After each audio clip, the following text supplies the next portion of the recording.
on Good Morning El Paso, 2 people needed help from the El Paso Fire Department overnight in the Franklin Mountains. The latest details from our round-the-clock news team. Plus, El Paso police have released more details about a deadly crash involving a motorcycle. Another suicide bomb attack overseas this weekend, the 3rd attack in the area in less than a day. Live, where news comes first. From the Mesilla Valley and Las Cruces to El Paso and the borderland. This is ABC 7's Good Morning El Paso. Well, good morning, El Paso, Las Cruces, and Juarez. Thanks so much for waking up early with us today. I'm Floren, and look at that, Nicole Gomez is here early too. I think the last firework I heard last night was about 1 in the morning. How about you? Oh my goodness, I didn't hear anything. I was nice and asleep. Thankfully. Oh, I was trying. I was trying to sleep, okay? I know Denise had a problem too. I saw that she posted on Facebook that she couldn't sleep because of all the fireworks. Yeah, some people couldn't let it go. Oh, goodness. Well, I slept very well. Sorry, Hillary. Clouds and radar showing us dry conditions this morning. Some moisture well towards our north and towards our south, but we're off to a great start and warm at that. Notice East El Paso down in Fabens, temperatures are in the upper 70s. Clint Early College Academy 74 and Valley View Middle School 76. Presa Elementary School we're also in the 70s. El Paso at the airport 82, 69 Las Cruces, and 73 is the current temperature in Tier C. Our storm outlook for today, a very slight chance for showers in the forecast this afternoon. That's what I'm going to be keeping an eye on. I'm tracking the heat. Coming up, we'll take a look at your ABC 7 WeatherNet sites. Also at 6:07 with your weather on the 7s. We've got your day planner, El Paso. That's coming up. Hillary? All right, thanks so much, Nicole. And now let's get to our headlines. Starting right now with round-the-clock coverage. New this morning from our round-the-clock news team, a man and a woman were rescued overnight on the west side of the Franklin Mountains. Fire officials say the 2 18-year-olds requested help getting down the mountain just after 10 p.m. This happened near the 5900 block of Los Pueblos Drive. It took search and rescue crews a little less than an hour to help the teens down. Fire officials say the 2 were not injured, but they were scared because they encountered snakes on the trail. Police say they will release more information today about that deadly motorcycle crash that we brought to you as breaking news yesterday morning. It happened at the intersection of Spur 601 and Loop 375. Special traffic investigators closed off the intersection for hours. Police say the man was riding his motorcycle when for some reason he lost control of the bike and he died at the scene. The man's name has not been released. El Paso Electric officials saying a passing train is to blame for this, a downed cable line. They say the train pulled the lines by the railroad tracks near the Union Depot downtown and as a result broke 2 poles. Crews were busy trying to figure out exactly how that happened. We're told the cables were TV lines. That area was closed off for a few hours but reopened a short while later. Well, some of you may be recovering this morning after that long 4th of July weekend with fireworks allowed in certain areas of El Paso County for the first time in 5 years. Some residents may have a little bigger mess to clean up this year. We have Good Morning El Paso's Denise Olivas live right now with more details from the scene. I was looking to see if it was a mess behind you. Yes, it is.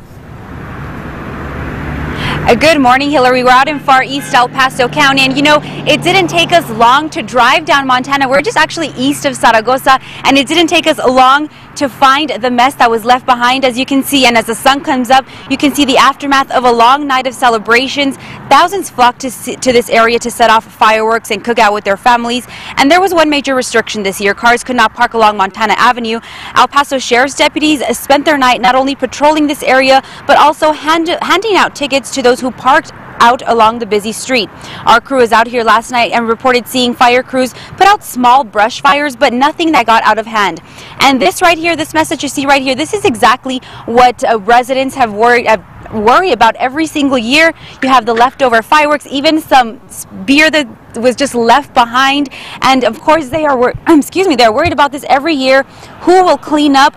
That is the question today, because this area, not too many residents that I can see right here from where we're standing, but definitely someone will have to pick up this mess here, and those residents that live in the area fear that it's going to be them that it's going to have to, or that they're going to have to pick up after themselves. For now, we're in far east El Paso. Denise Olivas, ABC 7.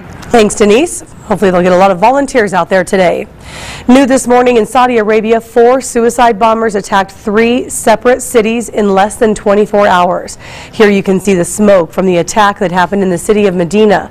The bombing killed 4 Saudi security troops and wounded 5 others. Saudi authorities have now identified one of the attackers as a Pakistani national. No group yet has claimed responsibility. Hundreds took to the streets in Baghdad this morning for one of the victims of a recent suicide bombing. This attack happened Sunday. Officials say a total of 157 people died. The attack that ISIS has claimed responsibility for was the single deadliest attack in more than a decade. The Israeli Prime Minister Benjamin Netanyahu has met now with African leaders at a summit focusing on security and the fight against Islamic extremism.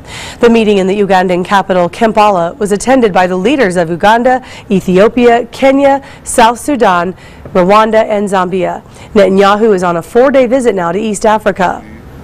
Police in Brooklyn are still searching for a man who violently beat 2 men outside a mosque over the weekend. Take a look at the video because you can actually see the men attacking some men in the surveillance video. Surveillance video showing, according to authorities, they are not investigating the incident as a hate crime. The community in that area says they feel it was. Both victims were treated at local hospitals for their injuries. Also in Brooklyn, 7 people recovering this morning after a shooting. The 3 women and 4 men were all shot outside an apartment complex last night. According to police, they were all at a barbecue when they were shot. According to police, all the victims were in their 20s. Their injuries not life-threatening. No word on a possible motive. New York police say it'll be days before they get back lab results on that explosive that blew up in Central Park over the weekend, injuring a man. The homemade explosive seriously injured the foot of a 19-year-old when it went off on Sunday. Investigators say the device was created by a, quote, explosive hobbyist, meaning the person who made it had some knowledge of chemistry. Investigators are also saying it did not appear to be designed to actually hurt people. One person is in jail after shooting a firework out in a busy marketplace over the weekend. It happened last night in Florida. According to police, no one was hurt, but they did take one person into custody. They also said people believed it was gunshots at the time. No word on whether the incident caused any damage. Authorities in Alabama say they have recovered the body of a teen who drowned. Morgan County officials say the 17-year-old was with his family on the Tennessee River. Police say he was learning how to swim when he jumped in the water and went under a bridge, but he never came back up. A water search then began and divers located the body about 30 minutes later. The victim's name is not being released. And now at 6:07, weather and traffic on the 7s. First, though, the weather. We want the big numbers first, right? Yes, it will be hot today, Hillary. We're already off to a very warm start in El Paso, 82 degrees, northwest winds at 6 miles per hour. The wind's not an issue, but it will be warm. Notice by 8 o'clock, we're still in the 80s, mid-80s by 9 o'clock and 11 o'clock, close to 90 degrees. So get ready for the heat this afternoon. Las Cruces, you're currently sitting at 69, north to northwest winds, 5 miles per hour. Clear skies is currently what you're seeing. Our ABC 7 WeatherNet sites showing temperatures in East El Paso already nice and mild, 74 in Fabens, and the Clint Early College Academy, 74 is the current temperature. This is what we're watching for today, warming temperatures. We're also tracking radar for the rest of the work week. We'll talk about those rain chances. In the meantime, Mauricio's tracking your traffic flows and some closures. Good morning. Good morning, Nicole. That's right. We have a whole lot of closures coming up, but first I want to let you guys know about a crash that actually just took place right here on the exit ramp on Loop 375 heading north. It's the Montana exit ramp right now. Expect some delays right now. It isn't completely blocking the ramp, and police are saying it was a 2-vehicle crash. They're saying no injuries, which is the good part, but again, expect some delays if you are heading out there. Good news is it's not completely blocking the ramp. Let's take a look now over to Las Cruces. Things continue to look good over there. 66 miles per hour on I-10 if you're heading towards Las Cruces, 72 miles per hour if you're heading down towards El Paso. And the good news is Highway 70 is open right now and no delays right now in Las Cruces, so things looking good over there. Let's take a live look outside now with our ABC 7 TxDOT cameras. That's I-10 at Asarco and West El Paso, and West El Paso traffic looking good right now. Hillary? All right, thanks so much, Mauricio. And we have much more to come right here on Good Morning El Paso today. The time 6:09. We'll be right back.